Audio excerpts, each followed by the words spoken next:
Hello guys, bagana gaan deebitan jecha kun ammoo paartii sadaffaa barnoota YouTube keenyaati. Paartii kana keessatti ammoo wanti nuti ilaallu ammoo settingiiwwan YouTube dirqama sirreeffachuu qabnu wal duraa duubaan ni ilaalla. Settingiiwwan guyyaa irraa ilaallu ammoo settingiiwwan hedduu dirqama YouTuberoonni kamiyyuu sirreeffachuu qabuu fi akkasumas viidiyoon keenya akka viral ta'uuf akkasumas maallaqa YouTube irraa hojjechuudhaaf gadi guddaa akka argannuuf kan nu gargaaruu fi wantoota hedduu YouTube irratti guddachuuf nu fayyadan guyyaa irraa viidiyoo kana keessatti isin agarsiisa. Osoo paartii guyyaa irratti hin seenne ammoo viidiyoo kana laayik godhuudhaan eegallu gara video. Okay, jalqaba irratti mee an guyyaa irraa kompiitara kiyya yookaan ammoo PC kiyya irratti isin agarsiisa. Namoonni ammoo bilbila fayyadamu jirtan steppiin amma isin garsiisu kanaan na faana buutu. Warri bilbila fayyadamu jirtan jalqaba irratti maal gootan Chrome keessan ni seentanii paartii yeroo dabre irratti akkamitti bilbila irratti studio YouTube akka seennu ilaallee turre. Chrome keessan haala kanaan yeroo seentan haala kanaan isin bana. Sana booda gubbaa kanatti maal gootan studio.youtube.com jettanii search ni gootanii gaafa isin search gootan YouTube kallattumaan haala kanaan isin naqaa jechuudha. Warri bilbila fayyadamtan kunoo haala kanaan waa'een amma isin garsiisu sirreeffachaa na hojii deemtanii settingii studio keessaa warri barbaaddanis ammoo settingiin bilbila irratti jala kanatti argamaa ol guddistanii haala kanaan kunoo isa setting ijoo asiin seentanii jechuudha na wajjin. Kanaafuu warri bilbila fayyadamtanis warri kompiitara fayyadamtanis steppiin isin garsiisu sirriitti na faana bu'uu ni dandeessanii. Mee amma kallattumaan warri bilbila fayyadamtanis warri kompiitara fayyadamtanis steppii isaa sirriitti waliin haa ilaallu. Kunoo anis haala kanaan YouTube studio kiyyaa kompiitara kiyya keessaa seenitiin jira. Warri bilbila seentanis steppiin amma isin garsiisu na faana buutu jechuudha. Settingii dirqama sirreeffachuu qabnu mee step by steppiidhaan haa ilaallu. Jalqaba irratti wanti nuti goonu jala kanatti akkuma agartan settingiiwwan hedduu haala kanaan dhufda. Jala kanatti kan argamu isa setting ijoo kanaan ni filattanii. Setting gaafa filattan jalqaba irratti gaafa seentan haala kanaan jeneraalee isinii fida. Jeneraalee keessaa maal isinii fida? Default unit isa jiru isinii fida jechuudha. Asirratti wanti hubachuu qabdan namoonni hedduun AdSense isaanii doolaaraan garsiisa yookaan ammoo yuuroon garsiisa. Kanaafuu currency silaa isin AdSense keessan keessatti qabdan asirrattis qabaachuu qabdan jechuudha. Fakkeenyaaf an AdSense kiyya USD dhaan jira. Kana karaa salphaadhaan maaliin godhaa isa kana gara USD tti ni jijjiirra.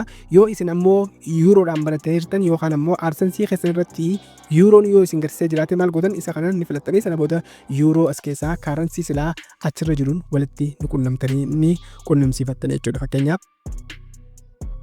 warri yuuroo kunoo warri yuuroo haala kanaan aad ni godhatanii jechuudha. Yoo AdSense keessan USD dhaan yookaan ammoo currency yookaan ammoo maallaqa doolaaraa jiraate ta'e maal gootan kallattumaan ni dhiistanii.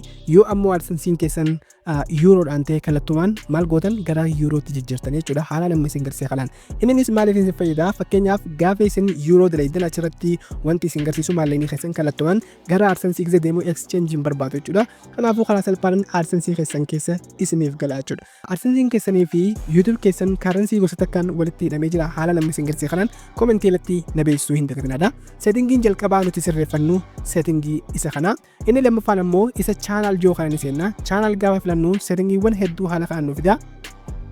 As keessaa maal goonaa biyya ni jijjiirraa jechuudha. Fakkeenyaaf namoonni biyya Afrikaa garaagaraa keessa jirtan Itoophiyaa dabalatee jechuudha. Biyyoota takka takka keessatti YouTube gonkumaa hin dalagu maallaqa isin kafalu. Kanaafuu wanti nuti godhuu qabnu maali? Gara biyya maallaqa itti hojjetutti jijjiirrachuu qabna jechuudha. Fakkeenyaaf country of residence maalirra jira? Keenyaa irra jira. Kanaafuu gara biyya USA, Awurooppaa fi kanneen kana fakkaatan Ingilizii fi kanneen kana fakkaatan jijjiirrachuu qabdan jechuudha. Itoophiyaa keessatti YouTube gonkumaa hin kafalu. Yoo biyyi keessan Itoophiyaa irra jiraate yookaan immoo biyyoota Afrikaa takka irra jiraate gara biyyoota biraatti jijjiirrachuu dandeessanii. Fakkeenyaaf ani isa kana jijjiiree maaltti jijjiira? Biyya silaa inni maallaqatti naaf kafalu ni godhadha jechuudha YouTube irratti.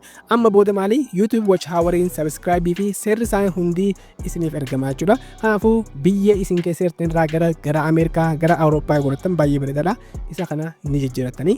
Settingiin inni lammaffaa isa kana. Settingiin inni sadaffaa ammoo keyword isa jiru kana. Kun ammoo baay'ee murteessaadha. Chaanaliin kee chaanalii waa'ee maaliiti? Maqaa chaanalii keetis murteessaadha jechuudha. Fakkeenyaaf chaanaliin kee rank ta'uudhaaf namni gaafa search godhu si argachuudhaaf akkasumas qabiyyeen kee gaafa namni search godhu argachuudhaaf jalqaba irratti maal godhuu qaba? Keywordiin kun baay'ee murteessaadha. Fakkeenyaaf keywordii kana keessatti maaltu hammatama? Maqaa chaanalii keetii fakkeenyaaf murree tips. Fakkeenyaaf maqaa chaanalii kiyyaa godhee maaliin godha? Koomaa sana booda deebi'ee ammallee murree tips. Dhala asitti kun ammoo ispeesii qaba kun ammoo ispeesii hin qabu sana booda koomaa kana booda ammallee deebitee maal godha? Maqaa silaa waan barsiistu sanii fakkeenyaaf Afaan Oromoo Afaan Oromoo fi keyword jechuun jechoota ijoo silaatiin ni dubbatta. Fakkeenyaaf hojii online, biizinasa garaagaraa dubbachuu dandeessa. Waa'ee sanii maal goota as keessatti add ni goota jechuudha. Keyword jechoota hanga 500 maxxansuu dandeessa jechuudha. Chaanalii keetii hojii waan walitti deemu sirriitti add godhuu hin dagatin. Kanaafuu chaanaliin kee maal ta'a gaafa namni search godhu namoota biraa caalaa jalqabarratti si ba'a. Viidiyooleen keetis maal ta'a rank tahaa jechuudha yookaan immoo SEOdhaaf baay'ee murteessaadha. Kanaafuu asirratti maqaa chaanala keetii tara 2 fi akkasumas waan silaa barsiistu fakkeenyaaf hojii online sigalee ammallee maal goota koomaa sana booda waan silaa gootu hunda kiriptoo ta'uu danda'a. Fakkeenyaaf waan ifi godhu koomaa akkasumas motiveeshinii ta'uu danda'a. Haala saniin waan silaa chaanalii kee irratti barsiistu maal goota add haala kanaan ni goota jechuudha. Amma chaanaliin kee karaa salphaadhaan namoonni gaafa sarchisi godhan si argatanii jechuudha. Setingiin inni itti aanu immoo advance isa ijoo kana ni filattanii isa advance ijoo gaafa filannu as keessaa wanti ijoon isa kana gaas as keessa gaddeemtanii maal jaa do you want to set your channel as made for kids isa ijoo kana sirriitti hubachuu qabdan. Kanaafuu chaanaliin ati yookaan immoo qabiyyeen ati uumtu qabiyyee ijoolleetii fi qabiyyee ijoolleef hin ta'initu jira. Namoota umrii guddaatii fi ijoolleetii jira jechuudha. Kana keessaa fakkeenyaaf waa'ee barnootaa yoo barsiiste waa'ee motiveeshinii yoo dubbatte kana maal gootaa no set this channel no made for kids isa ijoo kana ni godhatta jechuudha. Yoo ammoo qabiyyeen kee waa'ee ijoollee fakkeenyaaf ashaangulitti ta'uu danda'a, waa'ee ijoollee hojii qabatan fakkeenyaaf geemii garaagaraa ta'uu danda'a. Yes, set this channel made for kids isa ijoo kana keessaa jechuudha. Sirriitti isiniif gala jeetii yaada mee chaanaliin kee kamirra jira komentii alatti nabeessuu hin dagatanii. Inni kan ammoo maal goonaa isa upload default ijoo kana isa nagaas sirriitti hubadhaa. Amma wanti murteessaan as keessa jira. Isa kana yeroo fudhannu haala kanaan wantoota hedduu nuuf fidaa. Title nuuf fidaa, description nuuf fidaa, akkasumas select TV akkasumas tagsii nuuf fidaa. Asirratti wanti hubachuu qabnu title fi description akkasumas tagsiin yeroo maaliiti yeroo nuti viidiyoo maxxansinu viidiyoo sana irra dhaabbannee akkaataa itti maxxansinudha.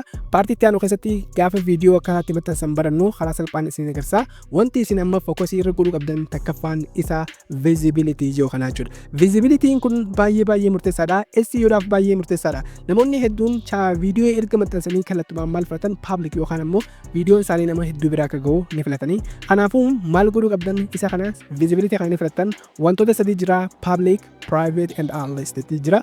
Public jechuun viidiyoon ati maxxansite yookaan ammoo achirra gadhiste hatattamaan nama bira ga'uudha. Inni private ammoo viidiyoon keessan suma biratti hafuudha. Unlisted ammoo namoota liinkii kee qaban hundaaf ni argama garuu nama hundaaf miti. Kanaafuu as keessaa kamirra kaa'uu qabna isa unlist isa ijoo kanaadha jechuudha. So murteessaan baay'ee isa kana mee settingii kana keessaa private damo public damo unlisted irra jira settingiin kee. Kanaafuu yoo public irra jiraate dogoggortee jirta. Kanaafuu wanti itti godhuu qabdu isa maal godhuu qabda unlisted ijoo kanarratti malee dhiisachuu qabna jechuudha. Karaa salphaadhaan amma viidiyoon keenya settingii keessa seenee sirreeffachuu dandeenya. Erga waa hundi xumurree gara maal goona eegas booda gara public jijjiirraa jechuudha. Erga settingii fi waa hunda finnee yookaan ammoo daqiiqaa muraasa booda eega unlisted irra taa'ee sana booda public goonaa jechuudha. Kunis ammoo SEOdhaaf yookaan ammoo search engine optimizationidhaaf baay'ee murteessaadha. Waa'ee tagsii, waa'ee description fi title ammoo karaa salphaadhaan viidiyoo paartii itti aanu keessatti akkamitti gaafa viidiyoo maxxansinu waliin ilaalla. Inni itti aanu immoo isa advanced setting keessa ijoo kana ni filannaa. Amma ammoo wanti ijoo fi akkasumas wanti barbaachisan as keessa jira. Sirriitti hubadhaa. Wanti kun baay'ee murteessaadha. Advanced keessatti seentanii advanced keessaa wantoota lama sirreessina. Isa license fi akkasumas category jedhamu kanaadha.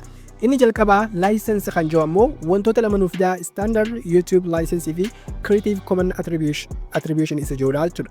Yoo qabiyyeen ati uumte namoota biraatiin gaafa ol bahu copyright akka isaan godhan qabiyyee kee nam tokko tuquu hin barbaanne maal goota standard YouTube license irra keessaa yoo ammoo namni viidiyoo kee fayyadamuu danda'e yookaan ammoo viidiyoo kee download godhee lafaadite namni yoo fayyadamuu akka barbaadutti fedhe creative commons irra keessaa jechuudha. Kanaafuu qabiyyeen kee namni hundi ni fayyadamuu danda'a copyright malee jechuudha. Kanaafuu maal godhuu qabdaa jalqabarratti isa kana filachuudhaan isa standard YouTube license kana irratti yeroo mara dhiifachuu qabda.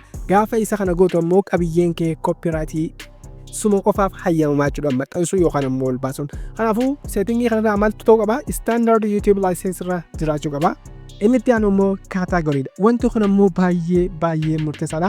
Chaanaliin namoota hedduu sababa itti du'uuf isa kanaa fi waa'ee personal branding keessatti isa kana dubbadheetiin jira. Namoonni hanga ammaa personal branding hin daawwatin viidiyoo guutuu isaa hojjedheetiin jira. Erga viidiyoo kana xumurtanii iskiriin irratti isin dhufaa achi booda daawwachuu hin dandeetinaadha. Isa category kana ni fudhattanii isa kana gaafa filattan maali niche keessan irra dhaabbattee category yookaan ammoo ramaddii isiniif. Kanaafuu fakkeenyaaf waa'ee maalii barsiista, waa'ee maalii hojjetta, viidiyoon kee waa'ee maaliiti kan jiru baay'ee murteessaadha. Fakkeenyaaf waa'ee auto vehicle, waa'ee comedy hojjetta, waa'ee education yookaan barnoota, waa'ee entertainment bashannanaa, filmii fi animation, gaming, how to style, muuziqaa fi kanneen kana fakkaatan. YouTuberoonni keenya sirriitti hubachuu qabdan. Fakkeenyaaf namoonni nashiidaa baastan, muuziqaa baastan maal gootan audience kaataagoriin keessan maal ta'uu qabaa isa muuziqaa kana ta'uu qabaa. Yookaan ammoo warroonni barnoota hojjettan maal ta'uu qabaa education. Warri comedy yookaan ammoo waa'ee hoflaatiif waan adda addaa hojjettan maal ta'uu qabaa comedy irra kaa'achuu qabdan jechuudha. Kanaafuu warroonni ammoo tutorialii fi barnoota garaagaraa nama barsiistan maal ta'uu qabaa how to and style ta'uu qabaa jechuudha. Isin keessaa mee ramaddii kam jalatti ramadamtan? Kun ammoo baay'ee murteessaadha. Namoonni hedduun yeroo takka pirankii, yeroo takka ammoo waan biraa hojjeta. Kun ammoo dhukkuba guddaadha. Chaanalii keenyaafis ta'e akkasumas barnootaaf baay'ee gaarii miti. Kanaafuu waan irra dhaabbattan irratti furachuu qabdan jechuudha. Fakkeenyaaf an waa'ee barnootaa waan hin barsiisuuf yeroo hunda education ni filadha. Kallattumaan maal goona isa save jiru kana ni filanna. Chaanalii keenyaaf settingiiwwan ijoo sirreeffannee jirra jechuudha. Mee hanga ammaatti settingiiwwan amma isin garsiise keessaa kamtu sirrii jira, kamtu sirrii hin jirre, kam amma sirreeffattan komentii natti nabeessuu hin dagatinadha. Viidiyoon kun yoo sirriitti immoo like godhuudhaan akkasumas chaanala kanaaf haaraa taatan subscribe godhuun maatii keenya dabalamuu hin dagatinadha.